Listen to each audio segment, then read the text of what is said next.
everybody, look what we got ourselves here. I figured since I started this series of comparison and pulling hills with containers, I figured might as well continue it. So as you can tell, we got a container back there, but this one is this time it's a 2 20-footers, so a little bit heavier than the regular, but I don't think it's much of a difference, maybe 1,000 pounds, give or take some. But when I talked about the 7.3, I was expressing my frustration how it's not a Cummins and how it doesn't have the torque. Well, I showed you what a cabin chassis does up that hill, and now I'm going to show you what a regular pickup is going to do. So, ready or not, here we go. We need about another 30 seconds before we start climbing. I wanted to mention in my cabin chassis video, I talked about how I suspected the regular pickup would do. So there you have it. Now you got a real world example. Show you the gauges. The truck has been coasting downhill for about 10 minutes. As usual, same platform. We're pulling this hill. So what we're going to do is downshift it to 1-to-1 ratio. Yeah, I'll do 1-to-1. So you see that fourth gear right there? So as I say, I like to do my hill pulls 1-to-1. So let's see how she does. I can already feel the load on her. She doesn't want to move too freely, but we are about 2/3, 3/4 into her. Having my foot down its throat. So there you go. As you can tell, we're climbing a hill. We're slowly dying, guys. We're slowly dying. Wow. I mean, the cabin chassis does not push 36 PSI. Remember I was showing you the PSI on the cabin chassis, where the regular pickup does. But something I forgot to mention, you got 342s here, and in the cabin chassis are 410s. That's a big difference. So here you go, guys. You can hear the fan kick in. Let's talk numbers. I wanted to underline something. You see how it's 212? I usually say 210 is the orange territory for me. 215, you're grabbing some heat, and then 220, you got to do something. But here's the thing for me. If it's grabbing heat, like it's 214, 216, what is she doing? I guess she decided to put it in third. Yeah, I mean, you could have more power, but if you don't have the right gearing, you're going to end up doing the same thing. That is impressive. I thought the cabin chassis would pull the hill a lot at much higher speeds. I think the cabin chassis did it. Did I say cabin? I meant to say the regular pickup I thought was going to pull it a lot faster. But I think the cabin chassis held it at 55. I never pulled it out of gear. I think I left it in 5th or 4th, and we pulled it at 55. Yeah, I mean, it's really hard to explain gearing, but you guys can feel it. As soon as we got off the really steep hill, this thing starts, really going for it. So gearing, guys, that's the key right there. Gearing, it's crazy how it affects one. You know what I mean?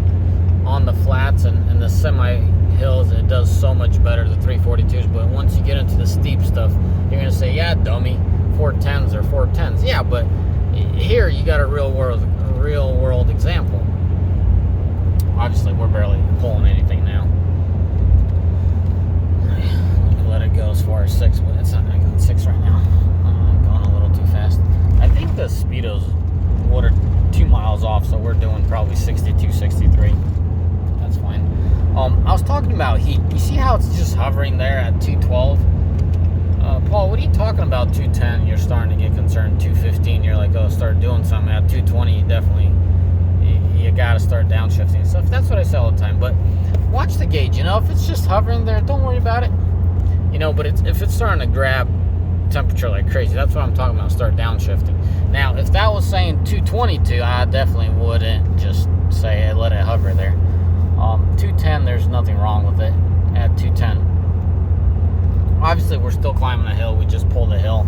As you can tell, the oil is 212. Nothing crazy there. Running Schaefer's, I feel comfortable in the 245s, 250s, and then I'll start getting concerned for Schaefer's. And I mean, you really got to push these trucks to get the temps up that high. But something I wanted to underline, man. I'm starting to think here. Let's just say it's A or B, or I mean, let's just hope it's A. There's two things. You guys could notice my oil pressure is 48, and I'm pretty much spinning 17.5 on the RPMs. That is a couple psi, if not 3 psi low of usual.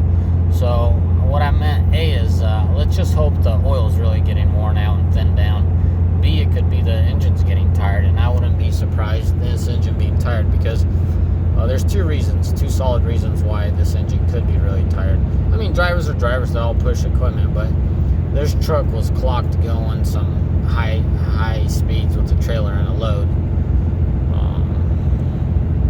Great person, horrible doorknob driver. Let's just leave it at that.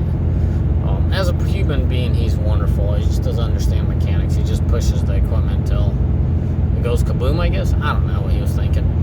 And then second incident, I pulled a dipstick on this truck once in the yard, and there's no oil on the dipstick. So I know for a fact the driver was pushing this truck hard. So once I realized that he got clocked high speeds, and I mean, for that state, I think it was 85 or something. It's fine. It's legal down there south. I think there's a speed limit 85 or 80 or whatever. So the speed limit wasn't the issue. Breaking the law wasn't the issue. But the issue was these trucks were not intended to do those kind of speeds and pulling that way. You guys can criticize me all you want, but that's just the way I feel about it. Clearly, this truck's limited now. All my trucks but one are limited.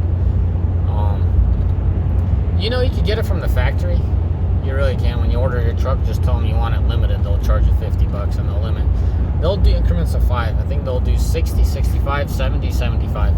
This truck is limited to 75 pedal and 70 cruise. So, yeah. I mean, as you can tell, we're clearly going downhill. We're not, I'll show you on my boost.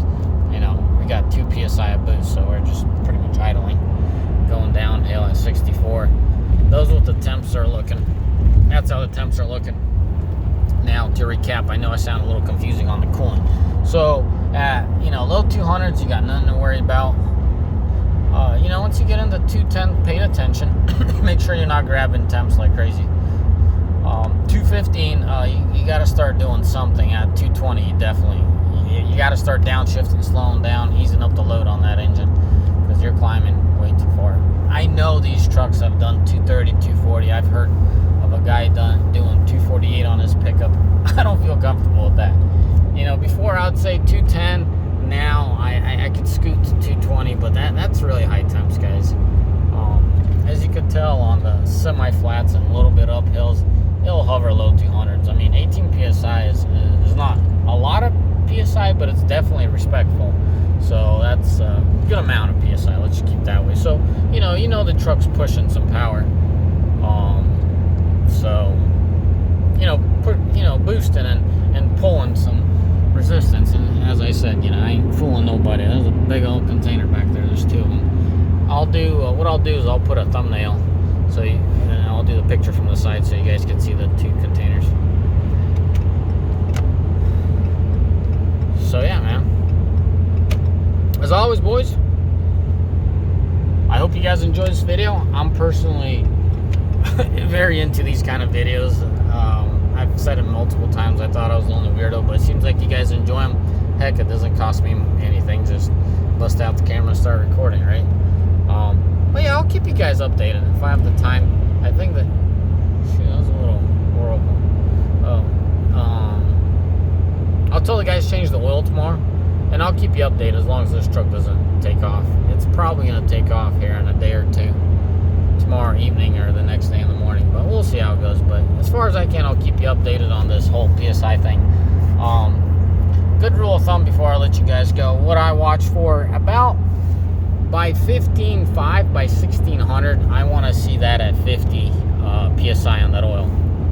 That's what an average 6.7 does. That's what I expect this one to do.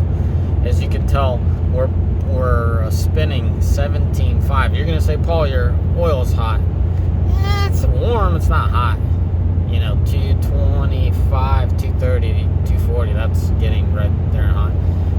toasty, but it's not hot. So there's no reason why we should be pushing 48 psi of oil. And as a recap, 1500, I want to see that 51 psi.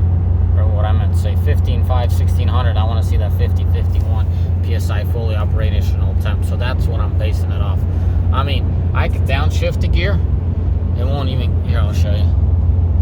Oh, it is in 5th. So if I were to put it in 4th, I mean, we're barely getting 49. If I put it in 3rd, I don't know if it'll go in 3rd. No, it's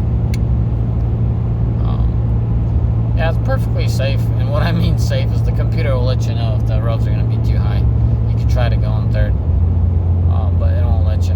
But I mean, anyways, like, there's no reason at 22, what is that, 22.5, 2300, this thing is now doing 51. That is crazy. I'm just hoping the oil is, just a little worn out, a little